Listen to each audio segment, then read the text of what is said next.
پیارے دوستو، آج ہم آپ کو نیک حافظ قرآن لڑکی کا ایک ایسا واقعہ سنانے والے ہیں جسے سن کر آپ کے پاؤں تلے زمین کھسک جائے گی، کیونکہ جب اس حافظ قرآن لڑکی کی وفات ہوئی تو اس کو دفنانے کے لیے لوگ قبر کھودنے کے لیے قبرستان گئے اور قبر کھودنے لگے، مگر اس حافظ قرآن لڑکی کی قبر سے کچھ ایسا شرمناک اور بھیانک معاملہ پیش آیا جسے دیکھ کر لوگ حیران و پریشان رہ گئے۔ آخر اس حافظ قرآن لڑکی ایسا کون سا گناہ کیا کرتی تھی جس گناہ کو کرنے سے اس پر اتنی بھیانک اور شرمناک عذاب نازل ہوا؟ وہ حافظ قرآن اور پرہیزگار تھی، پھر بھی اس پر اللہ کا عذاب کیوں نازل ہوا؟ اس مکمل کہانی کو جاننے کے لیے ہمارے ساتھ آخر تک جڑے رہیے گا، تبھی آپ کو پوری کہانی سمجھ میں آئے گی۔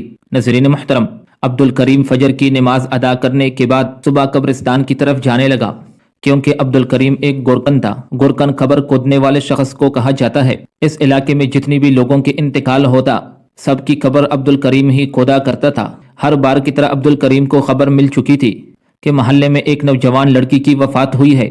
عبدالکریم نے جب اس نوجوان لڑکی کی موت کی خبر سنی تو انا للہ و انا الیہ راجعون پڑھنے لگا اور کہنے لگا کہ میرے مالک، مجھے یقین ہے یہ تیری بہت ہی نیک بندی ہے، میں بہت خوش قسمت ہوں جو حافظ قرآن لڑکی کی قبر کو اپنے ہاتھوں سے کھودوں گا۔ بس اس نیک لڑکی کے بدلے میرے گناہوں کو معاف کر دینا جو میں نے جانے انجانے میں کیا ہو، اس لیے کہ یہ ایک ایسی لڑکی تھی جو بہت نیک تھی، حافظ قرآن تھی، بچوں کو قرآن پڑھایا کرتی تھی، دینی محفلیں ان کی وجہ سے آباد تھی۔ عبدالکریم نے اپنا کام شروع کر دیا، یعنی قبر کھودنا شروع کر دیا، مگر جو بات اسے عجیب لگ رہی تھی وہ اس کے دل کے بچھینی تھی۔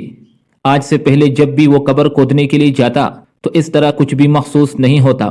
ناظرین محترم، عبدالکریم یہی سوچ رہا تھا کہ پہلے بھی اس نے اس قبرستان میں سینکڑوں مردوں کے لیے قبر کھود چکا ہے، لیکن اسے زمین پہلے سے زیادہ سخت محسوس ہونے لگی تھی۔ کئی مرتبہ اس نے اوزار مارے لیکن پتھر ہی پتھر نکل کر سامنے آ رہے تھے۔ عبدالکریم یہی سوچ رہا تھا کہ شاید یہ زمین پتھریلی ہے، اس لیے عبدالکریم نے سوچا کہ چلو کسی دوسری جگہ قبر کھودنا شروع کرتا ہوں، شاید وہاں پر پتھر نہ ہو۔ لیکن جیسے ہی دوسری جانب سے قبر کھودنا شروع کیا تو اس کے سامنے ایسا منظر آیا جسے دیکھ کر عبدالکریم پسینہ پسینہ ہو گیا۔ اس نے آستین سے ماتھے پر پسینہ صاف کرنے لگا اور سوچنے لگا کہ یا الہی، یہ کیا ہے؟ مجھے کچھ بھی سمجھ نہیں آ رہا۔ اس قبرستان میں سینکڑوں مردوں کے لیے آج سے پہلے قبر کھود چکا ہوں، لیکن کبھی بھی اس طرح کا منظر میں نے نہیں دیکھا۔ عبدالکریم گھبرانے لگا، دل کی دھڑکن تیز محسوس ہو چکی تھی، مگر گہری سانس لیتا رہا اور وہیں ایک جگہ بیٹھ گیا اور پسینہ صاف کرنے لگا۔ یہی سب کرتے عبدالکریم کا کافی وقت گزر گیا تھا، مگر اتنے میں اس حافظ قرآن لڑکی کا جنازہ قبرستان میں داخل ہوا۔ شاید تاریخ کا پہلا جنازہ تھا جس میں مردوں سے زیادہ 5 سال سے لے کر 11 سال تک کے بچوں نے شرکت کی۔ سب کی آنکھیں رو رہے تھے، کلمہ شہادت ان کے لبوں پر بلند ہو رہا تھا اور رو رو کر یہی کہتے تھے کہ اللہ تمہاری منزلوں کو آسان کر دے۔ اس نیک لڑکی کی وفات تو پورے محلے کے بچے جنازے کو کندھا دیتے ہوئے قبرستان کی طرف آ رہے تھے۔ یوں لگتا تھا کہ جیسے ان بچوں کا بہت ہی قریبی رشتہ دار ان سے جدا ہو چکا ہو۔ جب لوگ پوچھنے کے لیے آگے بڑھے تو یہ بات سامنے آئی کہ لڑکی حافظ قرآن تھی، بچوں کو قرآن پاک پڑھایا کرتی تھی۔ اپنے استاد کی محبت کی خاطر یہ سب بچے جنازے میں شریک ہوئے ہیں، تدفین کے لیے قبرستان میں داخل ہو چکی تھی، جبکہ گورکن عبدالکریم خرت اور خوف سے قبر کے پاس اتنے بڑے جنازے کی تعداد کو آتا ہوا دیکھ رہا تھا۔ بچیاں رو رہے تھے کہ جیسے ان کی سگی ماں وفات پا چکی ہو۔ کلمہ شہادت زور و شور سے بلند تھا۔ جب عبدالکریم کی نظر جنازے پر گئی تو اس کو بے حد بے چینی اور گھبراہٹ شروع ہونے لگی۔ جس طرح سے جنازہ لایا جا رہا تھا یہ معلوم ہوتا تھا کہ یہ لڑکی بہت پاک دامن ہو۔ ناظرین محترم، جب اس لڑکی کی میت کو قبر میں اتارا جانے لگا تو اچانک مٹی ہلنے لگی۔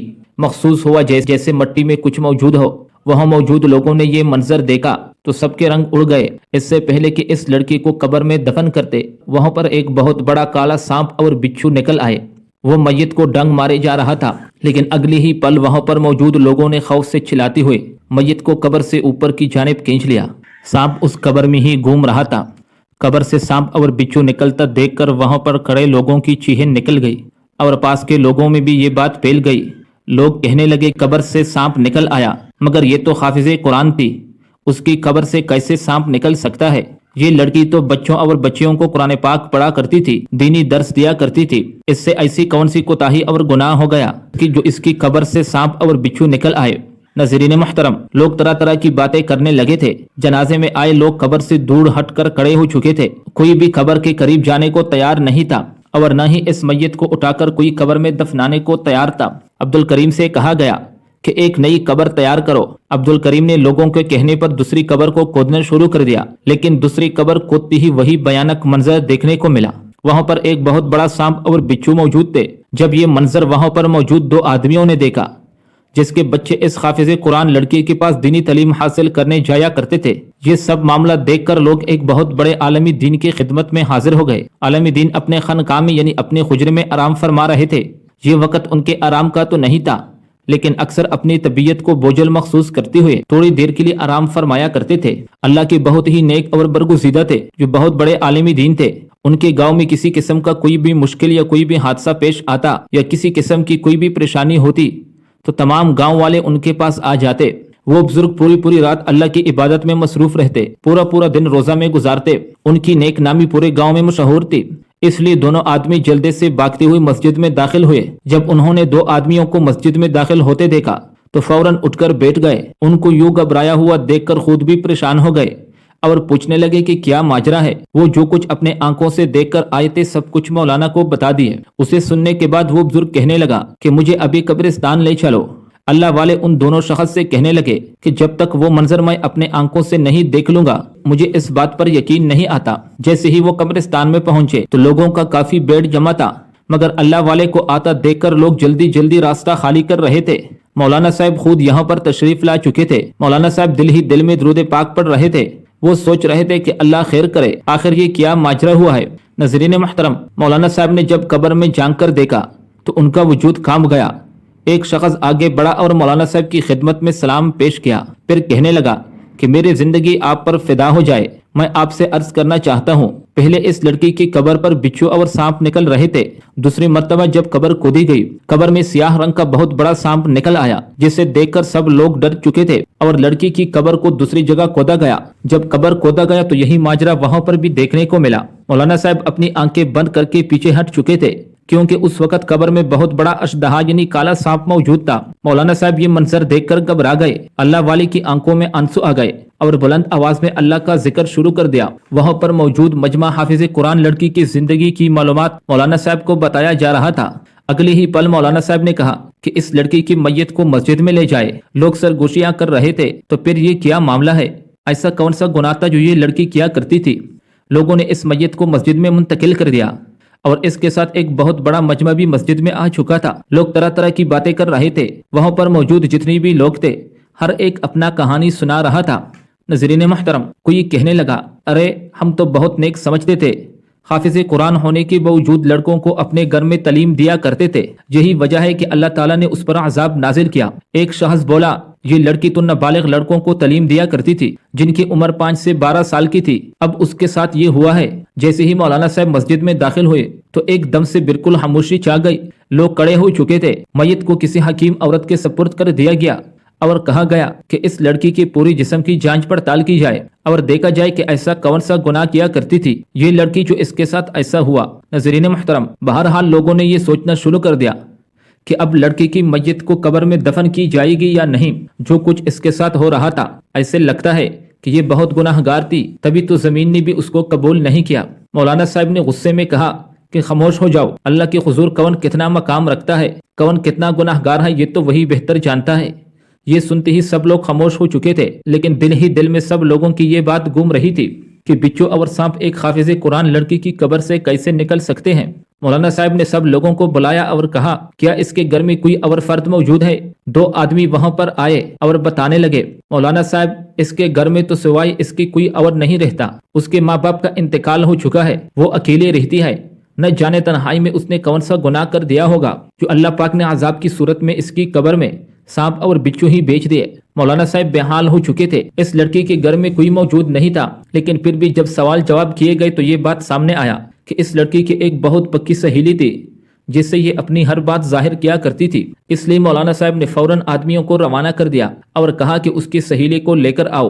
تھوڑی دیر ہوئی تھی کہ اچانک آواز آئی کہ اس لڑکی کی سہیلی مل چکی ہے۔ مولانا صاحب جو اپنے بدن میں تھکاوٹ محسوس کر رہے تھے خاموش ہو کر ایک سانس لے کر آئے تھے۔ یہ خبر سنتے ہی فوراً اٹھ کر کھڑے ہو گئے۔ لڑکی سامنے موجود تھی، مکمل پردے میں تھی، اس نے ایک برقع پہنا ہوا تھا اور بہت ہی کم عمر لگ رہی تھی۔ لڑکی مولانا صاحب کو دیکھ کر رونے لگی اور کہنے لگی کہ مجھے تو اندازہ ہی نہیں تھا کہ میری سہیلی کے ساتھ ایسا معاملہ پیش آیا ہوگا۔ ناظرین محترم، ان لوگوں نے جب مجھے آ کر بتایا کہ میری دوست سائرہ کے ساتھ یہ معاملہ پیش آیا، میں تو کبھی اپنے وہم و گمان میں بھی یہ نہیں سوچ سکتی تھی کہ میری سہیلی کبھی اس طرح کے عذاب میں مبتلا ہو سکتی ہے۔ مرنے کے بعد وہ مرد بھی میری سہیلی پر تبصرہ کر رہے ہیں۔ جہود ہر جگہ منہ مارتے ہیں۔ مولانا صاحب نے اس لڑکی کو دیکھا تو اگلی ہی لمحے اس کو کہنے لگی، کیا تم جانتی ہو کہ ہم نے تمہیں کس مقصد کے لیے بلایا ہے؟ پورے گاؤں میں اس لڑکی کے متعلق کئی طرح افواہیں پھیل چکی ہے۔ لوگ مختلف قسم کے سوال اس کے ذات پر کر رہے ہیں اور کہتے ہیں کہ یہ لڑکی اپنے گناہوں کی بدولت اس نوبت تک پہنچ چکی ہے۔ اس کی قبر میں سانپ اور بچھو آ گئے ہیں کہ گورکن نے دوسرا قبر کھودا، لیکن قبر میں بیٹھا ہوا سانپ انتہائی خوفناک نظروں سے اس میت کو دیکھ رہا تھا۔ اللہ کا واسطہ ہے کہ تم حقیقت بتاؤ، اس لڑکے نے ایسا کون سا گناہ کیا ہے؟ پہلے تو اس کی سہیلی رونے لگی، آنکھوں میں آنسو آنے لگے، پھر کہنے لگی یہ تو گناہگار نہیں تھی، زناکار نہیں تھی، لیکن ایک گناہ ضرور کیا کرتی تھی، بہت ہی بڑا گناہ جس کی وجہ سے میں ان سے دور ہو چکی تھی اور اس کے ساتھ سارے رشتے ناطے ختم کر دیے تھے۔ اس کے بدولت آج اس کے ساتھ یہ سب کچھ ہو رہا ہے۔ اس نے ایسا کیا۔ وہ لڑکی کچھ دیر خاموش رہی، پھر کہنے لگی، مولانا صاحب، میں اس لڑکی کے پڑوس میں رہتی تھی، ہم دونوں نے ایک ساتھ ہی قرآن حفظ کیا۔ اس کے والد پہلے ہی وفات پا چکے تھے، اس لیے پورے گھر کی ذمہ داری ان پر تھی۔ گھر کے خراب حالات کی وجہ سے اس نے بچوں کو قرآن پاک پڑھانا شروع کیا۔ ان دونوں ماں بیٹوں کا گزر بہت اچھے طریقے سے ہو رہا تھا، لیکن جیسے جیسے عمر گزرنے لگی، اس حافظ قرآن لڑکی کی والدہ کو دورہ پڑنے لگا اور بیمار ہو گئی۔ بیماری اور تیز بخار کا اثر ان کے دماغ پر ایسا ہوا تھا کہ وہ پاگل ہو گئی اور ان کو کچھ بھی یاد نہیں رہتا، بچوں کی طرح حرکتیں کرتی تھی۔ پہلی پہل تو میری سہیلی اپنے ماں کے لیے بہت رویا کرتی تھی، ان کا بہت خیال رکھتی تھی، لیکن آہستہ آہستہ وہ اپنی ماں سے نفرت کرنے لگی۔ ماں کے بلانے پر بھی وہ ان کے پاس نہیں جاتی۔ اس کی ماں حاجت کے لیے اپنی بیٹی کو بلایا کرتی تھی تو وہ کام ہی نہیں کرتی تھی، ان کی کوئی بات نہیں سنتی تھی، بلکہ کہتی تھی کہ میں فلاں کام کر رہی ہوں، اس کے بعد آ جاؤں گی۔ وہ بستر پر پخانہ پیشاب کر دی تھی اور حرام ہو جاتا۔ کئی دن وہ اپنے ماں کا بستر بھی تبدیل نہیں کرتی تھی۔ اس کا دل کرتا تو اپنے ماں کو کھانا دیتی، ورنہ وہ بیچاری بھوکی پیاسی ہی رہتی۔ وہ خود بچوں کو دعا دینے میں مصروف رہتی تھی۔ جیسے جیسے مولانا صاحب اس لڑکی کے منہ سے یہ سب کچھ سن رہا تھا، ان کے ماتھے پر پسینہ نکل رہا تھا، جس سے ان کا چہرہ سرخ ہو چکا تھا۔ کہنے لگی کہ یہ لڑکی سبھی لوگوں کے سامنے بہت اچھی تھی، نیک کام کرتی تھی، 5 وقت کی نماز ادا کرتی تھی، ہر نماز کے بعد اپنی ماں کے لیے دعا کرتی تھی کہ یا اللہ اسے اپنے پاس بلا لو، اللہ پاک میں اپنی ماں کی خدمت کر چکی ہوں اور یہ وفات پا جائے تو اچھا ہوگا۔ یہ مجھے ٹھیک سے عبادت بھی نہیں کرنے دیتی، بچوں کو پڑھانے کا بھی ٹائم نہیں دیتی، یہ بچوں کو پڑھانے میں رکاوٹ بنی ہوئی ہے، جس کی وجہ سے بار بار مجھے غسل کرنا پڑتا ہے۔ ایک روز میں وہاں پر موجود تھی جب اس کی ماں اس سے پانی مانگ رہی تھی، وہ بار بار اسے پانی کے لیے بلا رہی تھی، لیکن اس نے ایک نہ سنی۔ میں نے خود جا کر انہیں پانی پلایا۔ اس کی ماں میرے سامنے رونے لگی، اس کی آنکھوں میں آنسو تھے، وہ روتے ہوئے مجھے اپنی بیٹی کی شکایت کرنے لگے، لیکن جب سہیلی نے سنا تو وہاں پر آئی اور اپنے ماں کو ایک زوردار تمانچہ رسید کیا اور گالی دینے لگی کہ تمہاری خاطر میں اپنی زندگی برباد کر چکی ہوں، میں نے تمہارے لیے کچھ نہیں کیا، ساری کمائی تمہارے علاج پہ لگا دیا، پھر بھی تم مجھے سنائی دیتے ہو، لوگوں کے سامنے مجھے بدنام کرتے ہو۔ اتنا سننا تھا کہ مجھ سے برداشت نہ ہوا، میں نے بھی اپنی سہیلی کے منہ پہ تپڑ دے مارا اور وہاں سے چلی گئی۔ اس کے بعد میں کبھی واپس نہیں آئی۔ میں اپنی سہیلی کی ماں کو اپنے ساتھ لے جانا چاہتی تھی، لیکن اس نے اپنے ماں کو بھی میرے ساتھ جانے نہیں دیا۔ جب مولانا صاحب نے یہی باتیں سنی تو سب لوگوں کو پتہ چل گیا کہ اس عورت پر جو عذاب نازل ہو چکی ہے، یہ سب کچھ اس ماں کی خدمت نہ کرنے کی وجہ سے، کہ وہ حافظ قرآن تو ضرور تھی، وہ بچوں کو قرآن پاک پڑھایا کرتی تھی، لیکن اپنی بڑی ماں کی خدمت نہیں کرتی تھی، بلکہ ان کو تکلیف پہنچاتی تھی۔ اس ویڈیو کا مقصد یہ تھا کہ جو بھی اپنے ماں باپ کے ساتھ احسان نہیں کرتا، اپنے ماں باپ کا خیال نہیں رکھ بلکہ ان کو تکلیف دیتا ہے، آخرکار اس کا یہی انجام ہوتا ہے۔ ہم اللہ تعالیٰ سے دعا کرتے ہیں کہ ہمیں اپنے والدین کی خدمت کرنے کی توفیق دے اور قبر کے عذاب سے بچائے اور آخرت میں اعلیٰ مقام نصیب کر دے۔